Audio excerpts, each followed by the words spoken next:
Kain tayo guys ng roasted chicken meal dito sa may Hamdan, Abu Dhabi, UAE. Super tipid nga ang meal na to guys kasi worth 26 dirhams lang ay meron na siyang 4 pieces chicken, fried potatoes at kubus at meron ding masarap na pickles at saka mga sauce. Ayan, super daming sauce. Kaya naman naghati lang kami ng kasama ko, o diba? Super tipid.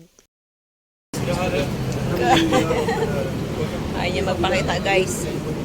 Kain tayo. Minsan talaga ay kailangan nating minsan na-explore yung mga pagkain dito sa abroad. Hindi lang puro Pinoy food. O diba? Masarap din naman yan. Arabic spices. Ayun, kung mahilig kayo sa mga, kung di kayo maselan sa mga spices. Ayan, masarap naman siya. Lalo na pag i-dip sa mga sauce na yan. Yung garlic sauce, yung favorite ko. Sana nagustuhan niyo ang video na to guys. Please heart, comment, and follow my FB page, tsaka ang vlogs page. Sa mga hindi pa nakapollow dyan, back ka naman. Thank you. Bye!